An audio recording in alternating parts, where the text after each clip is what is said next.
Hey ladies and gentlemen, welcome back to the channel. As always, it is Nick here, back with your daily crypto news and analysis. And today we're going to be talking about Ripple and XRP, so let's just dive in and let's talk about a few things. So, first and foremost, before I do even, jump into anything, I do just want to ask, how's everybody's day and or night going? I know it is finally the weekend, so I hope everybody has a great weekend. I hope everybody has some time to, sit back, relax, and chill out. I know that this market has been rough for the last couple weeks and months, depending on how you look at it. To me, I think that this is a great opportunity to really kind of, have disposable income on the side if you do have it. Obviously, if you do have it, you're very lucky. On the 7-day span, though, we have been seeing some altcoins jumping out. We definitely have been, enjoying the quant action that we've been seeing. Avi is another one that I've just mentioned recently. And there's, of course, a few other ones like even Curve up about 41%. So, some great movement, nothing too crazy. And, in my XRP video from earlier today, I did talk to you guys about some dates to look forward to. Definitely go check that video out if you haven't already. We really kind of discuss like the FOMC meetings. We talk about CPI, job reports, and things like that. So definitely go check that out if you guys haven't already. But today, we are going to be talking about the SEC lawsuit and a few things around it. So let's just dive in and let's talk about a few things. So first off, officially 564 days since the inception of the lawsuit from the SEC. And funny enough, it took 630 days, just so that you guys understand this. 630 days since the top, going back to the 2017-2018 bull run, to the bottom of the bear market. And yes, I know that we bottomed here back in like March of 2020. You could technically look at this any which way. You can go to the 2019 time frame, which would be like about 716 days, or you can go off of the range that I have on the chart. It doesn't really matter. All that I'm trying to say here is the fact that, like, comparing these dates in regards to like the amount of days that we have been in this lawsuit to even like a bear market, it's insane, right? And it really kind of shows you the scope of like how long this process actually has been going on for.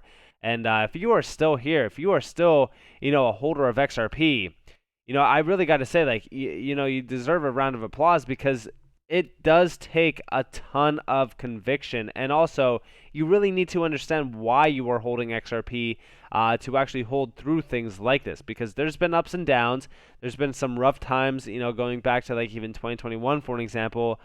And, it does take a lot of, strength to really kind of hold through things like this. So definitely, guys, say, for all of you out there, I really do give you guys a round of applause. And, yeah, it's not easy. So with this, when we do have that next major price move on XRP, maybe to $10 to $15 for an example, do not let anybody tell you that you got lucky. And I've always said, like, this lawsuit has came out at the perfect time because this was starting to have that massive breakout point. But I got to say, thanks to the SEC, they really did protect us. 80% of a drop in price on XRP. You got to love it. Thank you, SEC. Did an incredible job. But overall, when we really kind of look at the SEC and we really kind of look at this SEC lawsuit, there's one thing that really kind of stands out to me, and this entire lawsuit was always a weapon. We're going to be discussing that. We're going to be talking about that. But we do see here, why is this man not under investigation? How does he know what regulators are going to do? Did he make trades on that knowledge? Did he also know that Ripple would be sued? Did he short XRP based on that knowledge as well? And here we have a video of Mike Novogratz really kind of talking about regulations around, crypto. We're going to start it from the top, so listen closely to this. I think Gary's going to be fair. He's very smart. Bitcoin is going to get a free pass, and so that's great. I think Ethereum gets a free pass. That's great. What's up in question is all the other issuance, DeFi tokens, the other protocols, and we're going to wait to see how he what his body language and what his first writings on that stuff are. Listen, I think Gary's going to. And we also do see, like, at the end, here's a quote. Listen, I hope Gary Gensler gets confirmed. And, of course, you would want to hope that he gets confirmed, especially if you, see, like, the background story behind Mike, former roommate and working pal with Joseph Lubin and Gary Gensler at Goldman Sachs in Hong Kong. Again, direct connections here. And then, this is the full-on breakdown going back to, like, 2021 behind this clip. Really kind of talking about it and talking about, like, DeFi, crypto, the new financial system and stuff like that. It's hard to say, like, when we really kind of look at things happening around this space, there's a ton of manipulation. There's a ton of corruption. And I really do look forward to seeing like a day where we do see a mass investigation going on. I think that it might happen, it might not. We don't know. Obviously money goes a long way, so who knows what's going to happen. But the XRP community, in regards to like the lawyers and stuff within it, have been doing an incredible job. And talking about individuals doing an incredible job, Johnny Deaton posted this entire thread going back to July 8th, so just yesterday. I definitely advise you all to go check it out. But what I really want to put a focus on, because I don't want to read the entire thing, is people who are leaving the SEC or who have left the SEC. Clayton, Hinman, Mark Berger, Bruce Redfern. And these are some high positions like the chairman, director of corporation finance, director of enforcement, director of trading and markets. Now, we do see down here, right? Now, the gist behind this is the fact that this is like one of the largest cases in history. We do see down here, but when you think about how significant digital currencies are, Bitcoin, CBDCs, it's not hyperbole to call the SEC versus Ripple XRP case as the most significant non-fraud enforcement action since 1946. Who files a case of this magnitude and leaves? They all left. Why? It was a weapon. And yes, I do completely agree. And in regards to like the corruption behind this, you guys can definitely check it out here. I've always talked to you guys a little bit about Clayton with One River. I think that is such an interesting area to really kind of focus on, but I definitely look forward to seeing more information coming out around this. And this is some pretty high tier information in regards to like corruption. I think that the ethics office around the SEC did a very, very poor job.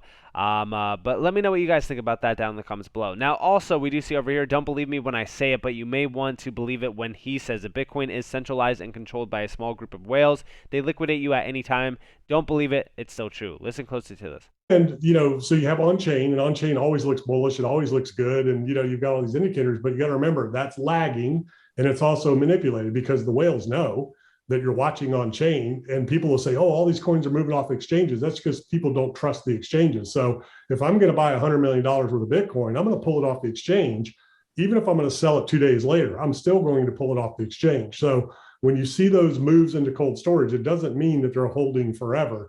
Even if it's a wallet that has coins over a year and all that, they know what they're doing, and they know that it's being tracked and watched, and they don't want to create panic, and they want to make the market think what they want the market to think. And then some of it is some whales that are just there forever, and they're going to buy as much as they can, and they believe in the scarcity of it. But at the end of the day, what you got to remember is, do you want to buy an asset where only 5 people control it?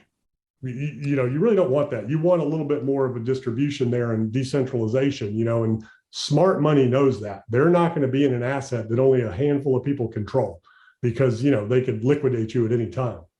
And this is what I've always said, like, this market does not move by itself. Excuse me. You have, market makers. They basically make the next move within this market.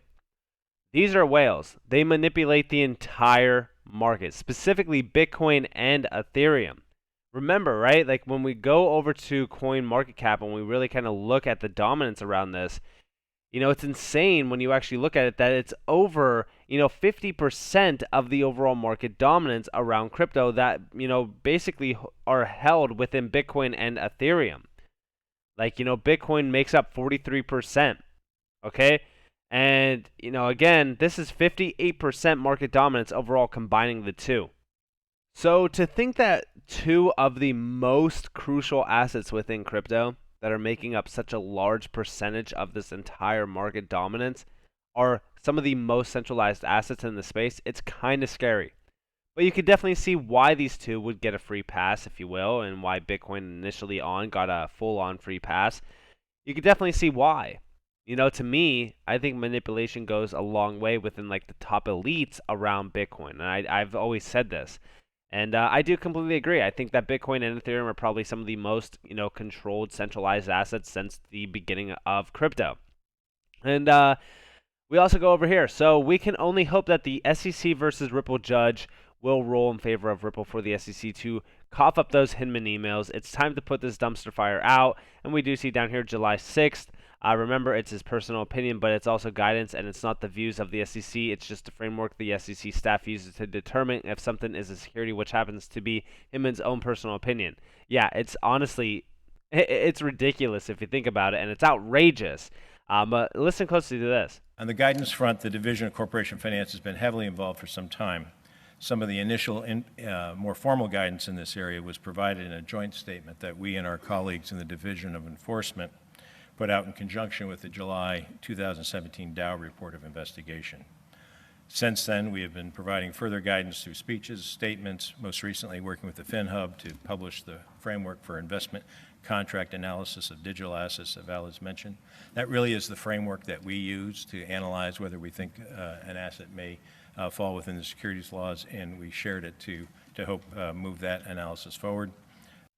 And again, like, when we really look at this, I do also want, the Hinman speech and the Hinman emails to truly be a focus point in this SEC lawsuit.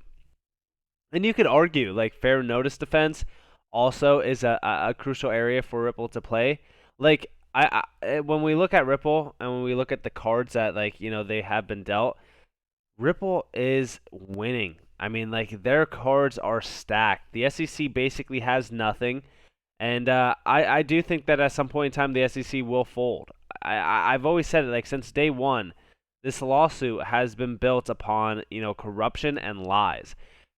I want to see an investigation, announced on a large amount of these players around the SEC. And specifically, going back to Johnny Deaton's, response here, these 4 individuals specifically. Because I'm telling you, the Hinman emails are something to really kind of focus on. I cannot wait for those to be released. Obviously, there's some memes and jokes around there. Like, for example, Jeremy Hogan, posted this meme around them. I'm very sorry, everyone. I tried to Jedi mind trick, Judge Netburn into releasing the Hinman email order today, but apparently my powers are weak, like the older Obi-Wan Kenobi. At least I have Tuesday and over 120 pages of briefing to look forward to. Have a great weekend. And honestly, like, as funny as these jokes are and things like that, we have been waiting patiently. But I do believe that the Hinman emails are going to be the nail in the coffin for the SEC. And this goes back again to even the chart. When I say, like, when we really kind of look at the chart, if we do pump off of an SEC win, which I think that everyone's basically expecting that, so we might actually have a smaller chance of doing so. I've always said, like, the upside potential on XRP is pretty great. I've always said, like, the 1414 is where we really want to focus on, which is a 45x opportunity. If we go to, like, the 1618, this would be nearly a 100x opportunity from our current level. So, yeah, I think that the upside is very significant.